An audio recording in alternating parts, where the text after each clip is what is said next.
Esto es Con Dinero y Sin Dinero, un podcast nacido bajo el mundo de Javier Milei. Bienvenidos, bienvenidas a un nuevo episodio de Con Dinero y Sin Dinero.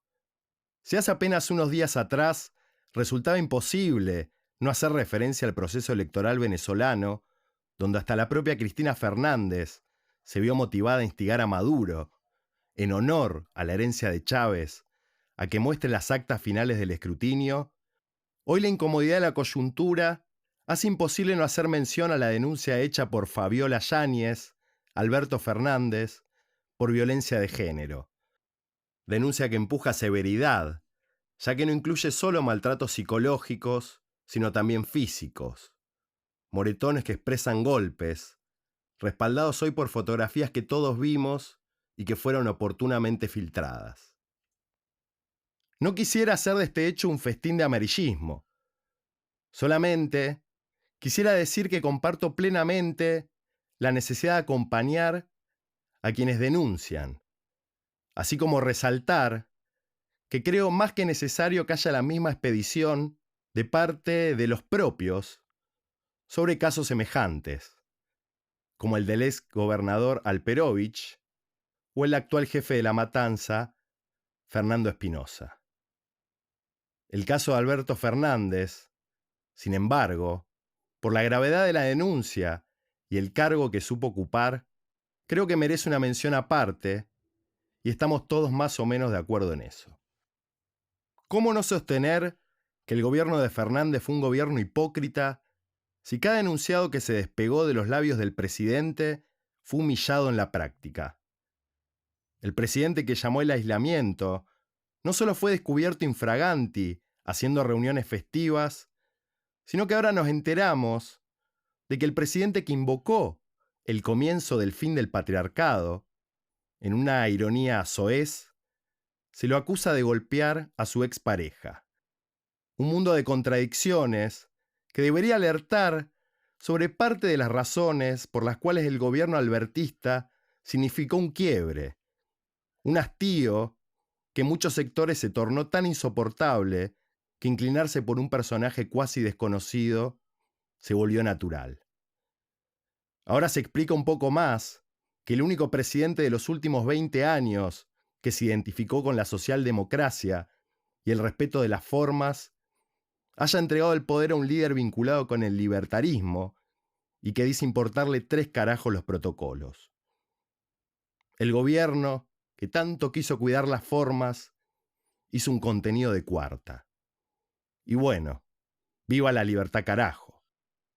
Entre un Maduro que se niega a aceptar las normas electorales, aun cuando sus aliados de siempre le requieren con urgencia plantear una resolución, y la salida a la luz de las prácticas nefastas del expresidente, la derecha no puede estar más que de fiesta, porque viene a corroborar lo que siempre dijo, que los malos son los otros, que el progresismo es una farsa. Si Milei vino a combatir la alegoría de un mundo que progresa hacia un izquierdismo totalitarista y tiránico, Venezuela le resulta la mejor excusa para consolidar sus supuestos. Si Milei vino a convertirse en el centro catalizador de toda reactividad contra la conquista de todo derecho de las minorías, la figura del expresidente le viene como un anillo hecho a medida. En un mundo donde no se denuncia con el mismo ímpetu el accionar de los verdaderos dueños del poder, hacer leña del árbol caído de la progresía parece fácil. Reclamar elecciones limpias desde un posicionamiento político que atenta del mismo modo contra la democracia y desde un partido que defiende genocidas no es más que la misma hipocresía con diferente rúbrica. Dicho esto, y teniendo en cuenta las circunstancias de estos días, podemos decir que no hubo mejor contexto para el relanzamiento de la figura de Mauricio Macri en la arena política, tan esperada desde el comienzo de la gestión libertaria. Creo, me parece, estimo, que la noticia más importante a nivel político es este nuevo desembarco del expresidente. Que el contexto local haya acompañado tan acompasadamente probablemente no sea casual. Que después del relanzamiento de su figura se haya filtrado de la oficina de Ercolini hacia el grupo Clarín el caso de violencia de género, que termina de dar por tierra la figura de Alberto, y que horas después haya salido sentencia para Guillermo Moreno por sus manipulaciones en el INDEC, son una muestra más de los acuerdos comprobables entre el partido judicial, los medios de comunicación y la política de casta, intermediados por los servicios de inteligencia, que aunque no los veamos, están. Pero vayamos a Macri. El viernes pasado, 2 de agosto, como todos sabemos, realizó un acto en La Boca, muy esperado por el periodismo local y por una política que demandaba definiciones, donde para sorpresa de muchos, el expresidente logró modular frases enteras sin entrar en sus históricos balbuceos. Se lo vio cómodo, dispuesto a remontar el barrilete de los viejos años dorados, en que aún no era presidente y lanzaba a diestra y siniestra la revolución del hacer. Fue un acto bien al estilo PRO, un estilo en que el expresidente logra ocultar muy bien la cuna donde proviene y los intereses que ha defendido a lo largo de su carrera. Si uno logra despejar el hedor de sus miserias, si uno solo se refugia en la figura de Macri, sacada de todo contexto, lo que ve es un tipo predispuesto para hacer un cambio profundo, casi que en un acto patriótico. Macri será medio tontuelo, pero demuestra una y otra vez ser un político de lo más versátil. Además del acto, en el que Horacio Rodríguez Larreta y Patricia Bullrich, como era de esperar, brillaron por su ausencia, el expresidente calibró una serie de entrevistas a lo largo del fin de semana donde aprovechó para consolidar lo dicho y ganar pantalla. Como si se tratase también de una disputa por los periodistas que hace apenas unos meses lo vanagloriaban y ahora bancan sin tapujos al león libertario, se entrevistó con Esteban Trebuch, acompañado de Luis Majul, en una conversación medianamente amable. También brindó una extensa entrevista de hora y media a Alejandro Fantino en su Neura Channel. Luego se volvió a ver con Majul, con el que tuvo, esta vez sí, fuertes encontronazos, pareciendo más la entrevista que realizó el periodista de La Cornisa a Sergio Massa en medio de las elecciones que un intercambio con el que supo ser su patrón político. El lunes temprano, para finalizar, cerró la gira brindando una entrevista a Eduardo Feynman para Radio Mitre. Que las locuciones se hayan desplegado entre los periodistas que bancan fuerte al presidente es una manera de compartir aliados, pero es también una manera de marcar territorio. A veces saliendo mejor, a veces no tanto. Lo importante es que entre las definiciones que lanzó, siempre procuró defender al gobierno. Pareciera que la reunión previa en la Quinta de Olivos, con el presidente, a lo largo de 4 horas, colaboró para establecer algunos pactos. Uno de ellos, probablemente, es que la aparición de Mauricio, en una hora grave del gobierno, resulta un respaldo necesario. El juego, en ese sentido, es semejante al del año pasado, cuando después de las generales, Mauricio salió a consolidar la propuesta mileísta. El expresidente tiene una ventaja. Puede otorgar cierta racionalidad a un gobierno que se entorpece en cada uno de sus actos. Es una racionalidad engañosa, mercantinera, pero para el electorado sirve. Entre las marcadas de cancha dijo: el equilibrio fiscal tiene que ser de calidad. No se puede incurrir en el incumplimiento de contratos. Haciendo alusión al pateo constante de pagos hacia adelante, como lo ya ocurrido con la distribuidora Camesa a los generadores de energía. Podría haber dicho también: el equilibrio fiscal tiene que ser de calidad. no se puede sostener sobre la base de un ajuste en las jubilaciones. Pero no lo dijo. Nadie esperaba, de hecho, que lo hiciera. Las críticas respecto al equipo mileísta, a las segundas, a las terceras líneas, fueron constantes. Mauricio quiere involucrarse en la estructura del gobierno, más aún en un momento de turbulencias, y la bandera de su historicidad política es levantada a cada rato. A decir verdad, hace una década atrás, cuando pasó de ser intendente de ciudad a controlar el país y custodiar la provincia de Buenos Aires, la más populosa, era un nene de pecho. Hoy es un hombre maduro, pisando la mitad de los 60, que puede transmitir sus enseñanzas de viejo bravucón. En política, sabemos, se pasa de la inmadurez a la madurez rápidamente. Basta contar las canas con las que se ingresa a los altos mandos, con las que se sale, para comprobarlo. Sin embargo, siempre se refirió al presidente en un juego de equilibrios. Entre otras cosas dijo, el presidente Milei tiene ideas, convicción y coraje, pero sigue teniendo pendiente tener un equipo. Agregó, por otro lado, coincidimos con la visión, pero no tiene el mismo método que nosotros. Es un gobierno de outsiders. No tiene método. Es bueno ser un outsider porque tenés frescura, pero es malo porque no sabés cómo enfrentar los enemigos dentro del Estado. No hubo crítica, en este sentido, que no fuera acompañada de apoyos efusivos. El PRO, declaró, no tiene un plan B. Queremos acompañar el logro del presidente.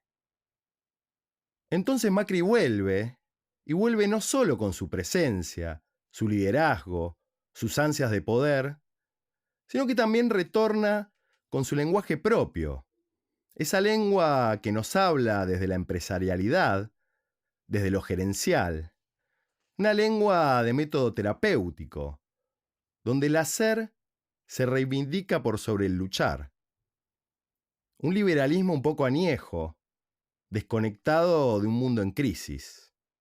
Un lenguaje también de ingeniero, que piensa en la edificación, en el largo plazo que bien conoce quien hizo un recorrido de hormiga desde la capital federal, centro tradicional del liberalismo conservador, hasta lo más alto del poder. Un lenguaje de ingeniero, de edificador, que no puede más que oponerse al lenguaje del economista, que no puede más que pensar en la destrucción y la guerra. Y en ese lenguaje emocional, el problema, por supuesto, no es la casta, imposible para el niño rico, sino los orcos que intentan malversar las edificaciones. Al ser de la casta, al haber nacido en cuna de casta, su lenguaje no puede más que pensar en esos términos. El enemigo es el orco, una palabra mucho más despectiva que hace monstruos de la plebe. Macri, el niño halcón que vende espejismos de paloma, retoma una y otra vez el mito de sus desgracias, para confrontar las críticas del liberalismo radical y decir, bueno, hicimos hasta donde pudimos. No queríamos ser tan gradualistas. Pero en diciembre del 2017, lo que hubo en el Congreso fue un intento de golpe de Estado y las 14 toneladas de piedra son el símbolo. También hace confesiones inconfesables. Dice, por ejemplo, que en el 2015 el argentino no quería ningún cambio. Es interesante esta diferenciación del lenguaje porque continúa manteniendo una suerte de diferenciación de origen. Milei puede hablar de la casta porque Milei pudo haber trabajado para uno de los hombres más ricos de la Argentina, como lo es Eduardo Ornequian, pero no es hijo de Eduardo Ornequian.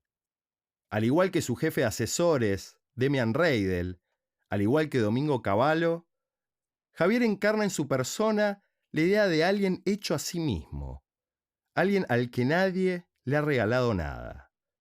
Milei, el empleado modelo de los magnates, se enfrenta a Mauricio, uno de esos magnates. En su manera de hablar, en su manera de vestir, en su gestualidad, todo nos recuerda una Argentina oligárquica que ha encontrado en su persona a alguien que se ha atrevido a bajar al llano para hacer política, pero que nunca, nunca podrá desprenderse de sus maneras. Macri nunca podrá ser Milei, porque le falta ese espíritu popular que en el León parece tan natural. En una entrevista, Agustín Laje dice: debemos agradecer a Milei haber hecho llegar al pueblo las ideas de la libertad. Y algo de razón tiene. En un acto en la Villa 31 el año pasado, en medio de la campaña, Milei posa con mercaderes y se abraza. Sonríe, efusivo, pícaro.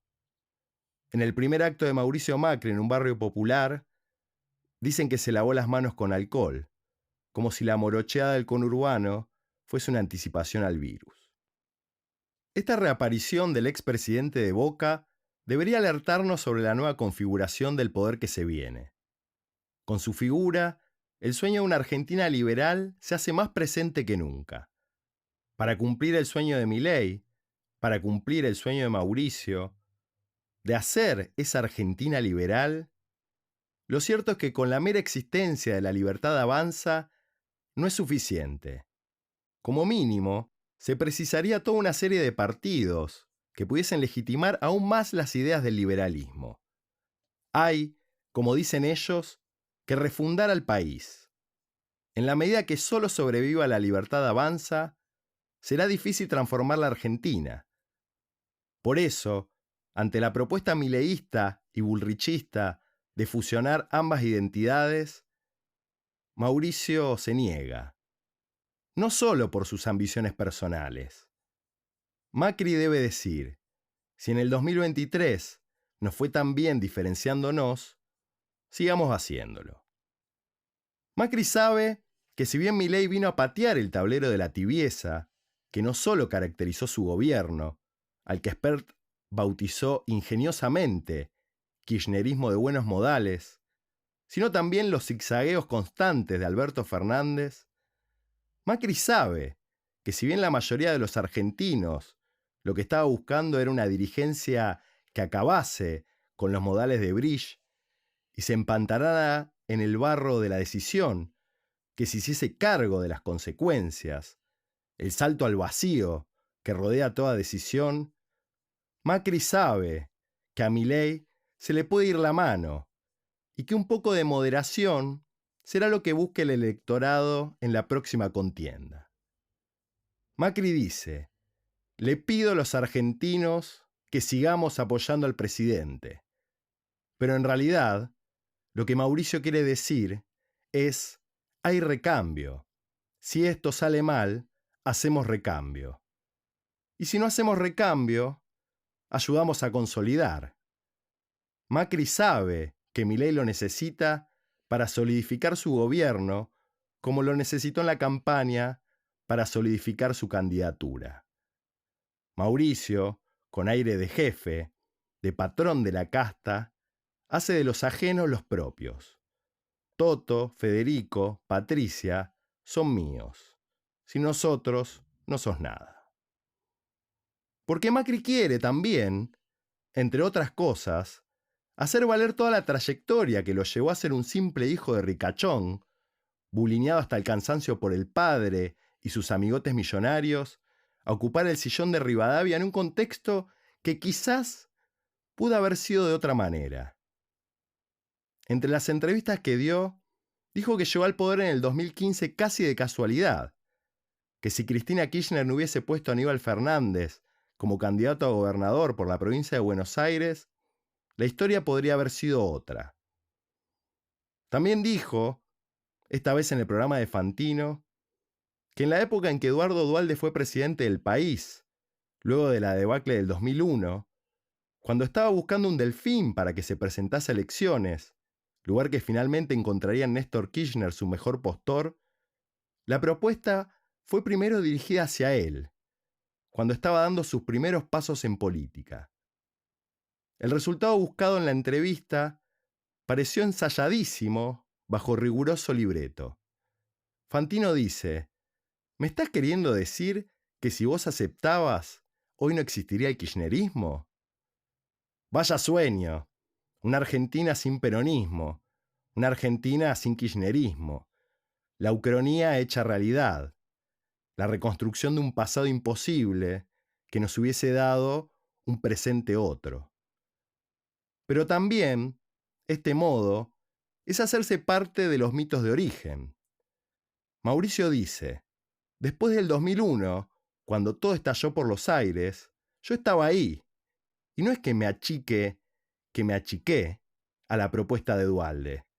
Es que yo quería fundar mi propio partido, quería hacer mi trayectoria. La historia, quizás, puede ser verosímil, un tanto exagerada probablemente, pero si recordamos que el único monumento a Perón en la ciudad de Buenos Aires lo inauguró Mauricio Macri siendo intendente de la capital, en conjunto con Eduardo Duhalde y Hugo Moyano, el mito puede cobrar tintes de realidad. Macri parece querer validar su lugar en la historia de la Argentina reciente, ya que mal que le pese a Javier Milei y su círculo más cercano, toda esta historieta que empieza con un partido ignoto como La Libertad Avanza, ganando nada más y nada menos que las elecciones presidenciales, no hubiese sido posible si antes no hubiese existido en este país ese otro armado, muchísimo más moderado, gradualista, naif, que se llama propuesta republicana. Para decirlo en otras palabras, para que exista una extrema derecha dispuesta a ganar elecciones, de mínima, es necesario que exista otra derecha, porque si no, no se entendería bien a la extrema de qué referencia se pone. Mauricio Macri, lo cierto, es que tiene la virtud de haber conformado el primer partido verdaderamente de masas, liberal, argentino, en un país que a lo largo de la historia el liberalismo no hizo más que aliarse al partido militar. Mauricio Macri puede decir, yo terminé con el histórico bipartidismo argentino.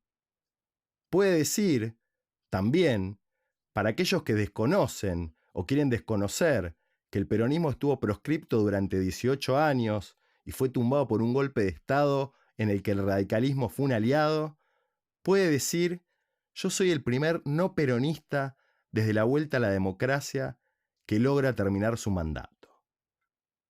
Si Milei es el Joker, que solo busca generar caos y destrucción, Mauricio es el espantapájaros. Con sus pócimas emocionales, durambarbistas, hace creer lo increíble. Hace olvidar que quien habla es el hijo más representativo de la patria contratista, como si quien lo hiciese fuese el modesto hacedor de una nación imposible. Pero además de espantapájaros, Mauricio también tiene algo de gato. He ahí su apodo. Vengativo, especulador. Para distribuir rencores, lo hace delicadamente. Por ejemplo, está revelando lo que nadie en la política oficial quería revelar, que luego de la renuncia de Nicolás Posse a la jefatura de gabinete, quien lo reemplaza en su rol de armador puertas adentro, no es Guillermo Francos, sino el enigmático Santiago Caputo. Y ahí, Mauricio pone el dedo en la llaga, como todo gato que juguetea con una paloma muerta y la hiere sin cansancio, a pesar de su inmovilidad. Comenta como al pasar, el primero que trababa era Posse, ahora es Santiago. Y recrea una historia antigua en la política argentina, que es la idea de cerco, una idea que imagina presidentes eclipsados por su entorno, enfrascados en los susurros de sus próximos, ajenos a toda realidad. Me parece que esta reaparición del expresidente vino a exponer el poder real dentro del gobierno, y al parecer se esperaba que sus palabras nombrasen lo innombrable, porque horas antes del relanzamiento del PRO, Caputo, el joven, se vio obligado a rendir pleitesía, repartiendo elogios al expresidente, algo que difícilmente crea, ya que Santiago, como el jefe de asesores Demian Reidel, como el ministro de Achicamiento y Destrucción del Estado Federico Sturzenegger, son del equipo de la línea dura, que desprecian, a veces hacia afuera, a veces hacia adentro, los fallidos condescendientes del gobierno cambiemita. Si bien Mauricio aprovechó las entrevistas para arrojar una que otra flor a Sturzenegger, lo cierto es que el destapador de cepos de la era amarilla no respondió con el mismo gesto y no tuvo inconveniente de enrostrarle, como lo hizo en una declaración, de que el gobierno de Milei hizo en un mes lo que el gobierno de Macri no logró hacer en 4 años. Toda una estocada. Estas insinuaciones de Macri respecto a un arco que contiene al presidente en el aislamiento no hacen más que recordar aquello que decía Montoneros cuando Perón volvió desde su largo exilio y proscripción, que el general no se inclinaba por la tendencia revolucionaria no porque no compartiera sus premisas, sino porque había un cerco que separaba al presidente de las bases populares, representado en la figura de López Rega. La comparación resulta inevitable. López Rega, el secretario privado del último Perón, quien en su última presidencia encabezó el Ministerio de Bienestar Social, desde donde pergenió y condujo la AAA, también, como ahora lo es Santiago Caputo, no solo fue señalado como el artífice de una muralla alrededor del Ejecutivo, sino que también era señalado como el hombre más influyente en los últimos días del viejo líder. Como si la historia tuviese el capricho de repetirse, Santiago es apodado hoy como el mago del Kremlin, así como López Rega llevaba el mote del brujo. Entre uno y otro se pueden hacer aún más comparaciones. Ambos tienen una obsesión con el esoterismo lo suficientemente intensa como para desarrollarla en este capítulo. Por el momento, podemos decir que tanto uno como otro creyeron que los líderes que acompañaban eran una suerte de elegidos. También comparten un desprecio tal por el comunismo que los empuja a querer erradicarlo más allá de toda regla y toda moral. Así como López Rega dio un salto cualitativo en materia de represión y muerte con la creación de la Alianza Anticomunista Argentina, más conocida como AAA, el batallón clandestino, que fue pionero en la persecución sistemática y el asesinato a sangre fría de representantes de izquierda, lo mismo está haciendo el Caputo joven con sus ejércitos de trolls. Recomiendo, para el caso, una nota publicada en revista Crisis, donde se detalla el accionar de estas bandas digitales que cada vez más se centran en determinados objetivos a los cuales amenazan, exponen sus datos personales, persiguen a sus familiares, hostigan a su entorno. El título de la nota es Las militancias digitales de la ultraderecha, una investigación detallada más que recomendable. Otra cosa, no menor, es que el armado clandestino de bandas hostigadoras no se reduce al mundo 2.0, sino que empieza a tener relieve dentro de lo más tradicional de la clandestinidad. Mientras el nuevo director de la Escuela Nacional de Inteligencia, ex director de la CIDE y ex embajador en Panamá, Tata Joffre, dice no conocer a Santiago Caputo en persona, lo cierto es que todos lo señalan como el hacedor de la nueva central de inteligencia, donde se ha denunciado la aparición de más de uno de estos milicianos digitales en las reuniones, y donde se sospecha que el patrullaje de las redes sociales será gran parte de la tarea de espionaje. En un país donde los servicios de inteligencia son utilizados casi que exclusivamente para extorsionar opositores políticos, armar causas judiciales y digitar persecuciones, el otorgamiento, vía decreto presidencial, de un fondo reservado de 100.000 millones de pesos no ha hecho otra cosa más que encender las alarmas. Unas alarmas más que justificadas. Si bien extrapolar contextos precisos de una coyuntura a otra resulta un agravio a la historia, no resulta para nada impropio imaginar la figura de Santiago Caputo como una suerte de López Reguito dentro del gobierno de Milei. Su matiz oscura, su misticismo, su afán por la persecución política e ideológica, su clandestinidad, van dándole forma a un costado perverso de esta nueva ultraderecha, que ha definido a su enemigo interno de una manera que solo puede rastrearse en los discursos de la última dictadura. Mientras la pasión anticomunista vuelve a florecer, a la par de una derecha que vuelve, también como antaño, a reorganizarse en cuanto tal, comienzan a suceder situaciones que exceden a la persecución asfixiante y amenazante de los ejércitos de trolls. El mismo viernes que Mauricio Macri relanzó su partido, fue encontrado el cuerpo sin vida de Susana Beatriz Montoya, producto de un asesinato tan feroz como misterioso. El hecho fue tan perturbador que periódicos tan dispares como Infobae, La Nación o Página 12 tuvieron más o menos la misma tonalidad. Militante de derechos humanos, viuda de Ricardo Fermín Alvareda, integrante del ERP, torturado y desaparecido en 1979, ella y su hijo ya habían recibido amenazas vinculadas a su accionar político a fines del año pasado.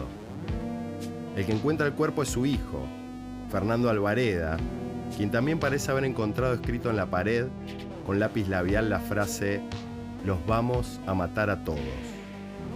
Sorpresivamente, según la última información disponible, el caso dio un giro inesperado y parece haber recursos suficientes como para pensar que fue el propio hijo quien asesinó a su madre y plantó la escena. Todavía está por verse, pero lo que resulta insoslayable es que una frase así, «los vamos a matar a todos», solo puede tener relevancia en un determinado contexto de sentido. Cuanto más se alimente ese contexto, cuanto más se alimente ese sentido, más fácil resulta que se pase de la mera retórica a la fuerza irremediable de una acción, como ya otras veces lo hemos vivido. Este fue el episodio número 6 de Con Dinero y Sin Dinero, titulado La Hora del Gato. Gracias por escuchar, será hasta la próxima.